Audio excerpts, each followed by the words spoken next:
So. Aha, Edward, you know I've always liked you. Alright ladies, settle down, settle down. But you're playing a camp counselor in the upcoming movie Moonrise.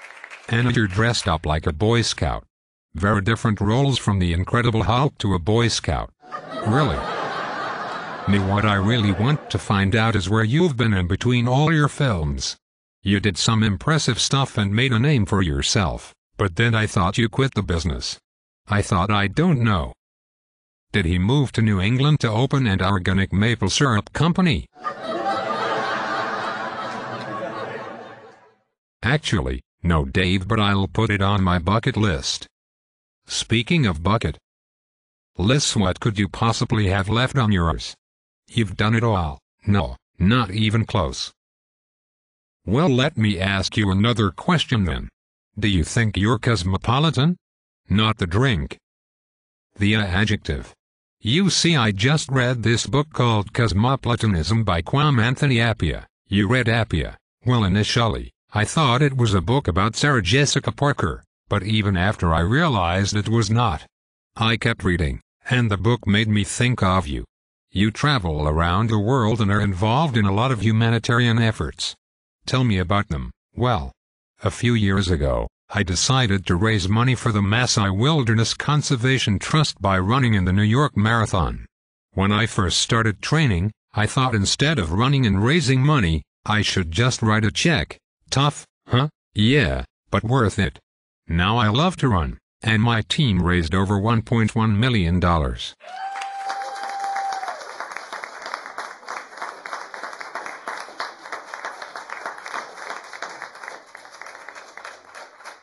And you were recently made the United Nations Goodwill Ambassador for Biodiversity. And you won the Harvard Global Citizen Award along with Queen Noor. Wow, being honored alongside a queen. What was that like? She's good looking.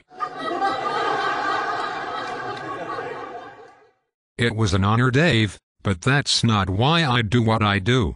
A lot of people think that celebrities support social and political causes for publicity. Well, do they? Maybe some. But it's in my blood. You see, my grandfather, my mom's dad, established Enterprise Community Partners, a nonprofit developer of affordable housing.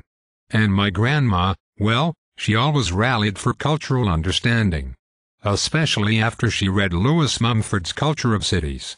She did all kinds of social work and was a founding member of the National Peace Foundation. She even wrote a book called Our Common Goal That Unites the World. And founded the Center for Human Understanding. My dad, who was a federal prosecutor under the Carter administration, is working in Asia now as an environmental lawyer and conservationist. And my mom, who passed away, was an English teacher and strong community activist. She believed in education and believed in her students. That's why I set up the Living Classrooms Foundation in her honor. It's a nonprofit organization to enrich the community at large by providing hands-on learning and global skills to a diverse population, especially at-risk youth. Its learning by doing educational philosophy teaches kids not only math, science, history, literacy, economics, and ecology, but underscores the values of self-esteem, career development, community service, and multicultural exchange. Appiah says that basic desires set the ends we aim for and beliefs specify the means of getting them. Since desires can't be right or wrong, you can criticize only the means people adopt, not the ends. With that in mind, do you, or the Living Classroom, set out to change the world? Not necessarily. The United States today keeps on making the same sort of mistakes. We force those methods we think are useful onto few countries, hoping to make a few changes. My philosophy is to foster global equal human rights and understanding, so sometimes that may require change, but that is only in order to keep us connected on the most primal level, humanity. Wow, impressive. Humanitarianism really is in your blood. What about acting?